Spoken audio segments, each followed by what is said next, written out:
السلام عليكم ورحمة الله وبركاته.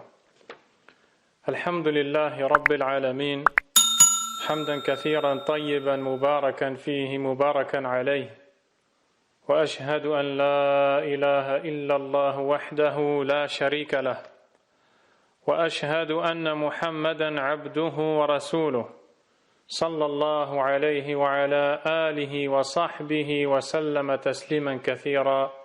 أما بعد. Chers croyants, ce que nous vivons actuellement nous montre clairement une sagesse que le Créateur subhanahu wa ta'ala veut nous montrer.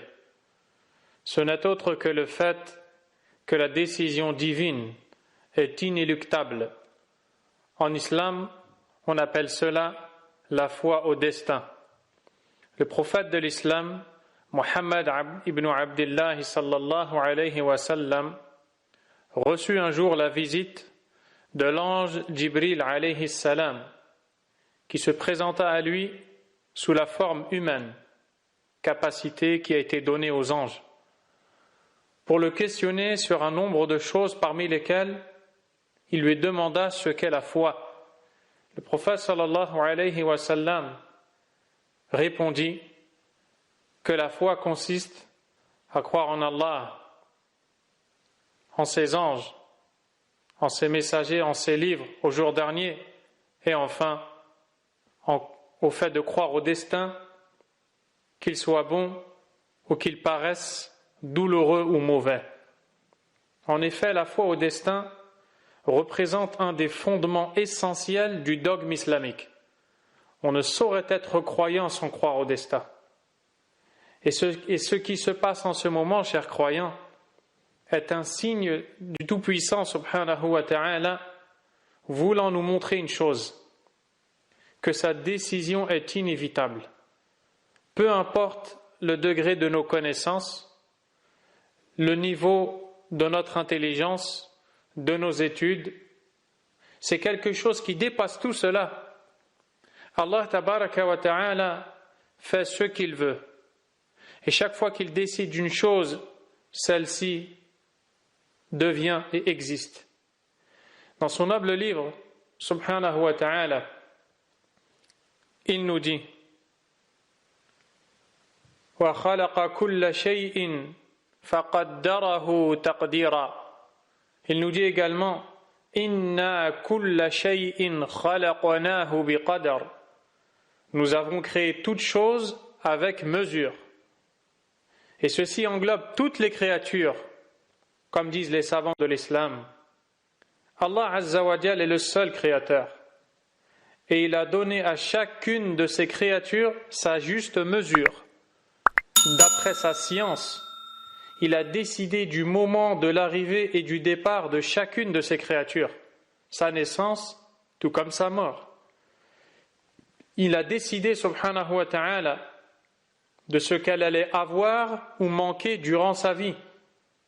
Il a choisi tout ce qui se passe, et même ce qui ne se passe pas. Tout cela dépend de sa décision, en parfait accord avec sa connaissance immense de toutes choses, et sa sagesse sublime et parfaite, Azza wa Jal, comme c'est d'ailleurs le cas de l'ensemble de ses noms et attributs. Allah tabaraka wa ta'ala a dit « Wa khalaqa kulla shay » faqaddarahu taqdira. Et il a créé toute chose en lui donnant ses justes proportions. Ainsi, Allah subhanahu wa ta'ala nous appelle par cette épreuve à revenir à notre croyance au destin, en raison de tous les fruits qu'elle comporte dans la vie du croyant. Abdullah ibn Abbas, le cousin du prophète Mohammed alayhi salatu wassalam wa radiyallahu anhuma, a dit: la foi au destin est ce qui régit le monothéisme. Quiconque croit en l'unicité d'Allah tout en démentant le destin aura annulé sa foi en l'unicité d'Allah subhanahu wa ta'ala. La foi au destin et sa concrétisation produit de nombreux fruits dans la vie du croyant. Il se fera une bonne opinion de son Seigneur tabaraka wa ta'ala. Il s'en remettra à lui. car rien ne se produit sur terre, en mer et au ciel, indépendamment de la volonté d'Allah, Azza wa Jal, le maître créateur, aux attributs les plus parfaits, aux noms les plus beaux. La faible créature ne connaissant pas Allah, Azza wa Jal, pense que ces choses sont insignifiantes, c'est-à-dire que dire qu'Allah a décrété toutes choses alors qu'il existe des choses qui à leurs yeux sont insignifiantes serait quelque chose d'insignifiant. Et cela est en réalité dû à leur profonde ignorance. Nous disons et nous affirmons bel et bien qu'absolument toute chose a été décrétée et qu'il y a des sagesses derrière toute chose décrétée par Allah subhanahu wa ta'ala. Sauf que certaines nous échappent, d'autres nous sont connues. Les bonnes choses comme les mauvaises sont décrétées par Allah Azza wa Jal, si ce n'est que le mal ne provient pas d'Allah Azza wa Jal. Ce qui provient de lui est bon, car il y a toujours un résultat bon dans ce qu'il a décrété, subhanah. Il arrive que certains disent, s'il y avait vraiment un créateur, il n'aurait pas décrété tout ce qui se passe dans le monde, comme difficulté, comme calamité, comme problème, et ainsi de suite. En réalité, cette phrase en dit long sur la méconnaissance d'Allah chez ces personnes. Si elles étaient clairvoyantes, elles auraient vu dans toutes ces choses combien est parfait et sage le Seigneur créateur Azza wa Jal, car il décide que se produisent des choses qu'il n'aime pas forcément en vue d'obtenir un résultat qui lui est aimé. Et c'est extrêmement important que de comprendre ça.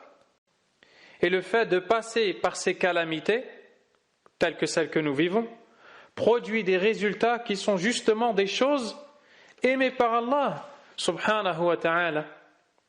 Ne voyez-vous pas, à titre d'exemple, qu'Allah, exalté soit-il, a prescrit le repentir et la demande de pardon auquel il a rattaché d'énormes récompenses? Nombreux sont les versets du Coran où Allah subhanahu wa ta'ala appelle les gens à se repentir, appelle les gens à lui demander pardon, en leur promettant en échange tout ce qu'ils souhaitent et bien plus encore. Mais comment se repentir si ce n'est d'un péché commis? Allah tabaraka wa ta'ala va donc décréter cette chose qu'il n'aime pas forcément afin de te conduire vers ce qu'il aime, à savoir ici le repentir, la demande de pardon. C'est en cela qu'apparaît clairement la sagesse d'Allah Azza wa Jal. Il se peut même que l'on devienne meilleur après avoir désobéi à Allah, bien que désobéir à Allah n'est pas une bonne chose. Ne voyez-vous pas qu'Allah, exalté soit-il, a prescrit l'acquittement de l'aumône, zakatul mal, et comment accomplir cet ordre de s'acquitter de l'aumône sans que ne soit décrétée la présence de gens pauvres ayant droit à cette aumône? N'est-ce pas qu'Allah tabaraka wa ta'ala a prescrit l'endurance dans les difficultés à laquelle il a rattaché les hauts degrés de la foi et de sa récompense? Et comment atteindre tout cela sans qu'il ne décrète ces situations, certes difficiles, mais qui au final conduisent à ce qu'Allah aime, à savoir l'endurance. D'ailleurs, les pauvres parmi les croyants seront les premiers à entrer au paradis, incha'Allah.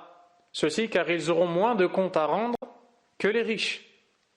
On pourrait en réalité s'étaler sans fin, mes chers frères et sœurs, sur ce sujet, tellement la sagesse d'Allah subhanahu wa ta'ala est parfaite.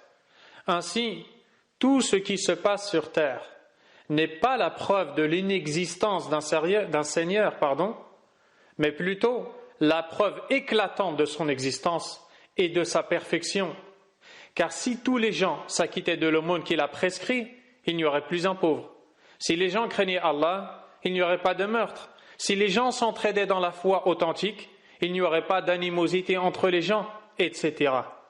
Tout cela est donc la preuve que ce qui nous arrive est dû à notre abandon de ses ordres. Et justement, pour nous rappeler à lui, subhanahu wa ta'ala, il va décréter ces choses.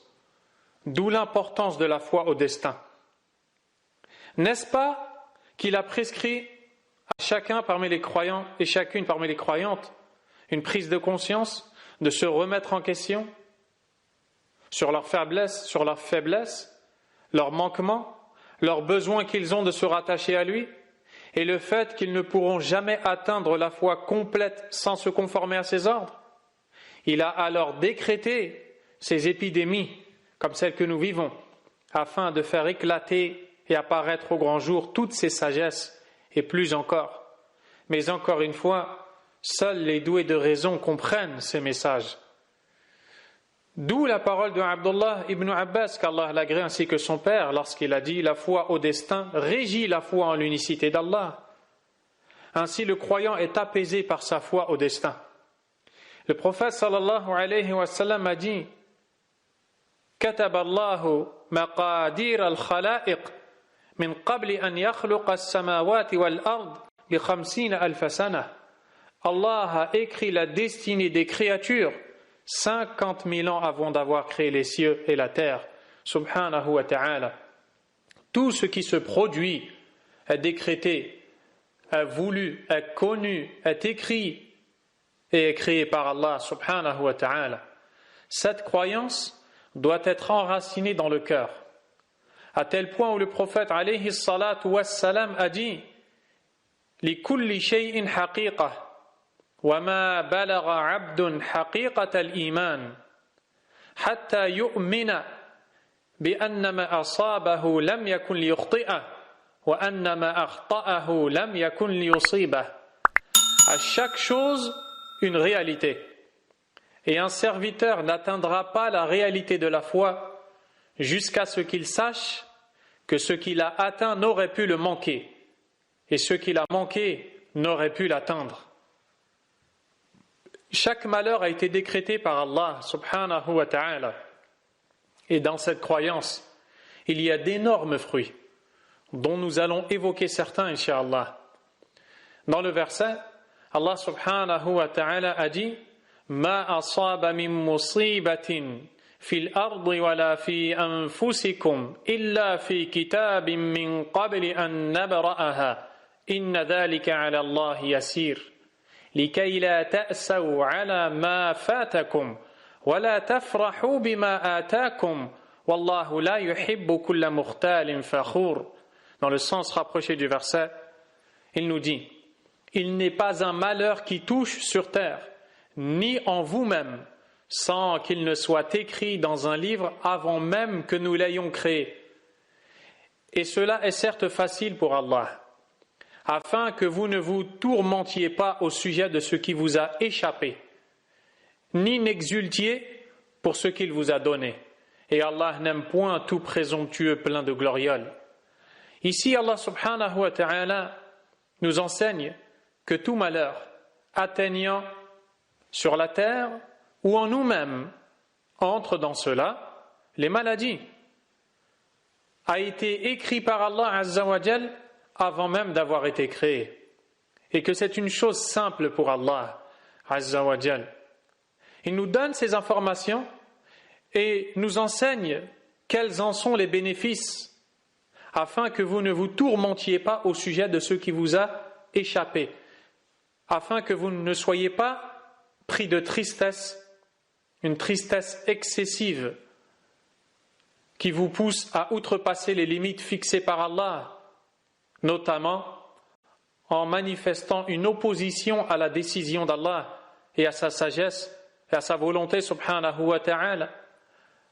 Ainsi, la personne croyant au destin et qui cherche à obtenir quelque chose qu'elle n'a pas pu avoir, qu'elle a manqué, ne va pas se tourmenter, mais plutôt elle dira ce que nous a enseigné le prophète sallallahu alayhi wa sallam lorsqu'il dit « Ihris ala ma yanfa'uk » investis-toi dans ce qui t'est utile, wasta'in billah, et demande l'aide d'Allah, wa la ta'jiz, et ne paresse pas, wa in asabaka shay, et si quelque chose t'atteint, fala taqul law anni fa'altu kadha kana kadha wa kadha, ne dis pas si seulement j'avais fait telle et telle chose se serait produite, walakin qul qaddara Allah wa ma sha'a fa'al, mais dis plutôt Allah a décrété et a agi selon sa volonté.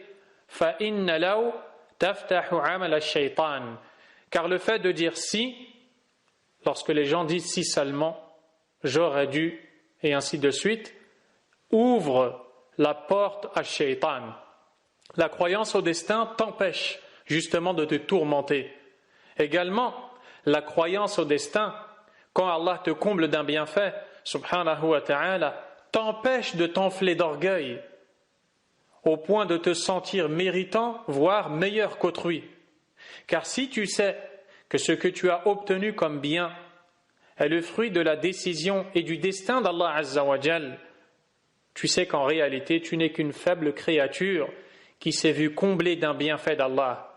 Plutôt que de t'enorgueillir, tu te montreras reconnaissant envers Allah Azza wa Jal, car Allah n'aime pas les gens qui s'enflent d'orgueil et se déclarent méritants alors qu'ils ont énormément de péchés. Nous voyons ici que la foi au destin nous empêche donc de se tourmenter pour un mal nous ayant touchés, puisque ce dernier est écrit avant même d'avoir été créé. De même, un bienfait duquel nous jouissons, comme la richesse, une science, des enfants, la santé, tout cela ne doit pas nous pousser à l'orgueil, dès lors que la personne croit que c'est le fruit du destin. Ainsi, le serviteur se libère par cette croyance. Il se voit complètement apaisé. Observez maintenant, mes chers frères et sœurs, le besoin des gens en ce moment d'épidémie. Et vous verrez clairement la nécessité de revenir à la croyance islamique, dont un des fondements essentiels est la foi au destin. Certes, nous devons faire toutes les causes possibles afin de repousser cette maladie. Et de manière plus générale, lorsque nous voulons atteindre un but, nous investissons, nous œuvrons en ce sens, nous faisons les causes, autant que possible. Le problème est que très souvent, les gens sont distraits de ce qui va suivre. Premièrement, la prudence ne repousse jamais le destin. Quoi que l'on fasse, le destin se produira au final. La décision d'Allah tabaraka wa ta'ala apparaîtra. Il est donc inutile de se tracasser au point de ne pas trouver le sommeil, comme les gens le font, craignant d'être atteints par telle et telle maladie, ou touchés par telle et telle calamité, ou frappés par telle et telle douleur. Ce point est extrêmement important, et les musulmans doivent être concentrés sur celui-ci. On ne doit jamais être attaché aux causes lorsque l'on veut atteindre un but. On doit être attaché à Allah subhanahu wa ta'ala. Car Allah Azza wa Jal est capable de faire disparaître des causes leurs effets. Et ça, c'est quelque chose qui dépasse les sciences profanes. C'est quelque chose qui relève du dogme de la croyance de l'islam et de la foi. À titre d'exemple, vous savez tous que le feu est une cause de la brûlure. Le feu est une cause, son effet est la brûlure. Pourtant, si vous ouvrez le Coran et méditez sur l'histoire de notre noble prophète Ibrahim, alayhi salam, vous verrez que lorsqu'il a prêché et appelé son peuple à l'abandon de l'adoration des idoles, ils lui ont témoigné l'animosité et ils l'ont pris et l'ont propulsé dans un feu. Qu'est-ce qu'Allah tabaraka wa ta'ala a ordonné au feu? Kuni bardan wa salaman ala Ibrahim. Allahu Akbar. Allah a donné l'ordre au feu d'être une fraîcheur salutaire pour Ibrahim. Ibrahim est sorti du feu indemne. Les savants nous expliquent qu'Allah tabaraka wa ta'ala a certes mis à notre disposition des causes qui ont des effets avérés, mais qu'il est capable, Azza wa Jal, s'il le veut et quand il le veut, de faire disparaître les effets des causes. Pourquoi citer cela? Pour revenir à la base qui est que lorsque nous faisons les causes pour atteindre un but, il faut s'en remettre uniquement à Allah Azza wa Jal et pas aux causes. Et lorsque vous méditez sur ce qui se passe en ce moment, vous voyez que les gens sont attachés aux causes, à un point tel que leur cœur est vide ou presque de l'attachement à Allah et qu'au final, la décision d'Allah est inévitable. Deuxièmement, ne jamais se plaindre de ce qui est décrété par Allah, subhanahu wa ta'ala.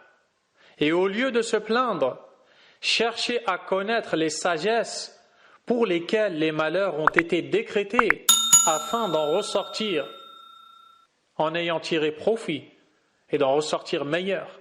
C'est ce qui est utile pour le croyant.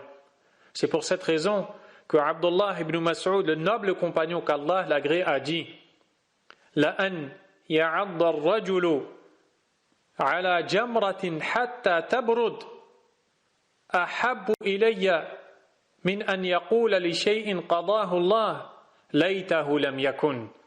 Écoutez ces paroles inestimables. Il dit qu'un homme morde une braise ardente jusqu'à ce qu'elle se rafraîchisse est meilleur pour moi que de l'entendre dire d'une chose décrétée par Allah si seulement cette chose n'avait pas eu lieu. Voilà comment ils ont été éduqués, à ne pas se plaindre face au destin d'Allah tabaraka wa ta'ala. Troisièmement, être convaincu qu'il n'arrivera que ce qui est décrété par Allah subhanahu wa ta'ala. Allah azza wa jalla a dit قُلْ لَنْ يُصِيبَنَا إِلَّا مَا كَتَبَ اللَّهُ لَنَا هُوَ مَوْلَانَا وَعَلَى اللَّهِ فَلْيَتَوَكَّلِ الْمُؤْمِنُونَ. Dis, ne nous atteindra que ce qu'Allah nous a décrété. Il est notre protecteur. C'est en Allah que les croyants doivent placer leur confiance. Et cela nous pousse à agir en ce sens et à ne pas être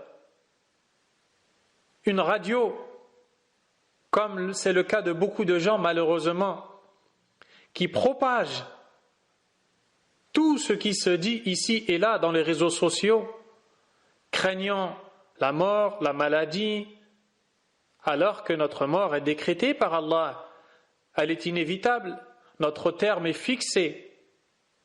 La façon de notre mort est décrétée. Ce n'est pas à ça qu'il faut s'attacher, mais ce à quoi il faut s'attacher, c'est comment vais-je rencontrer Allah subhanahu wa ta'ala. Et lorsque vous méditez sur le comportement des gens, vous voyez qu'il y a une très grande défaillance. D'où l'importance de revenir à la fois au destin. D'ailleurs, vous avez entendu lors d'une intervention précédente le hadith où le prophète alayhi salatu wassalam avait dit « Il n'est pas une personne présente alors que se déclare la peste qui reste dans sa demeure faisant preuve de patience et espérant la récompense, sachant qu'elle ne sera touchée que par ce qu'Allah lui a été décrété, sans qu'elle n'ait l'égal de la récompense du martyr. » Le musulman fait travailler sa foi au destin, et sa foi au destin le libère. Quatrièmement, lorsque l'on dit qu'il faut croire au destin, cela ne veut pas dire qu'il faut abandonner les causes et qu'il faut délaisser le fait de prendre des précautions et imputer cela à l'islam au nom de la confiance en Allah subhanahu. Ceci est complètement faux. Au contraire, quelqu'un qui place vraiment sa confiance en Allah tabaraka wa ta'ala va faire toutes les causes pour atteindre un but, tant que ces causes sont licites. La différence, c'est que quand il va faire toutes ces causes, il ne va pas s'attacher à ces causes au final. Il va s'attacher à Allah, subhanahu wa ta'ala. Beaucoup de versets, beaucoup de hadiths nous incitent à faire les causes, notamment pour se soigner ou pour la subsistance et d'autres choses encore. Je clôturerai ma parole avec un hadith du prophète alayhi salatu wassalam montrant la situation du croyant quand il est touché par quelque chose qui l'attriste et qui le peine. Le prophète alayhi salatu wassalam a dit Ma asab abdun qattun hammun wala huzn faqal Allahumma inni abduk ibnu abdik ibnu amatik nasiyati biyadik madin fiya hukmuk adlun fiya qada'uk as'aluka bikulli ismin huwa lak sammayta bihi nafsak أو أنزلته في كتابك أو علمته أحدا من خلقك أو استأثرت به في علم الغيب عندك أن تجعل القرآن ربيع قلبي ونور صدري وجلاء حزني وذهاب همي وغمي إلا أبدل الله همه وغمه إلا أذهب الله همه وغمه وأبدله مكانه فرحا قالوا يا رسول الله أفلا نتعلمهن قال بلى ينبغي لمن سمعهن أن يتعلمهن. Écoutez ce récit du prophète alayhi salatu wassalam qui nous dit il n'est pas un serviteur qui soit attristé ou peiné et qui ne dise ô Allah, je suis ton serviteur, le fils de ton serviteur, le fils de ta servante, mon toupet est dans ta main, ton jugement à mon sujet s'est accompli, ton décret me concernant n'est que justice. Je te demande par tous les noms qui sont les tiens, par lesquels tu t'es nommé, ou que tu as enseigné à une de tes créatures, ou que tu as révélé dans ton livre, que tu as gardé pour toi dans la science de l'invisible, que tu fasses du Coran la rivière de mon cœur, la lumière de ma poitrine, la dissipation de ma tristesse et de mes peines ou de mes préoccupations, sans qu'Allah ne fasse disparaître ses préoccupations et ses soucis, et ses tristesses, et les lui remplace par une joie. Et dans une autre version, et les lui remplace par une délivrance. Les compagnons dirent « Ô messager d'Allah, ne devrions-nous pas apprendre ces paroles ?» Il répondit « Bien sûr, il convient à quiconque les entend de les apprendre. Ainsi, je vous incite, chers musulmans, à apprendre ces paroles. » Et ce hadith est rapporté par l'imam Ahmad d'après Abdullah ibn Mas'ud radiyallahu ta'ala anhu, et il a été authentifié par les savants du hadith tels que l'imam al-Albani, qu'Allah lui fasse miséricorde. Vous pourrez facilement le retrouver dans les recueils d'invocations tels que, je pense, Sahih al-Adhkar, le compilé d'invocations authentiques basé sur les travaux de l'imam al-Albani rahimahullah ta'ala. Ainsi, le croyant qui place sa confiance en Allah parce qu'il croit au destin est libre. Il est libre et sa réaction face à tout ce qui se passe n'est que de constater la perfection d'Allah et la sagesse d'Allah subhanahu wa ta'ala. Allah est plus savant, qu'Allah tabaraka wa ta'ala nous guide dans le droit chemin, nous pardonne nos fautes et guérisse nos frères et sœurs qui sont touchés par cette maladie, tout comme nous lui demandons de nous accorder une issue favorable dans toutes nos entreprises. Allah est plus savant. Wa sallallahu wa sallam wa baraka ala nabiyyina Muhammad wa alihi wa ashabihi ajma'in. Subhanakallahumma wa bihamdik ashhadu an la ilaha illa ant astaghfiruka wa atubu ilayk. Wassalamu alaykum wa rahmatullahi wa barakatuh.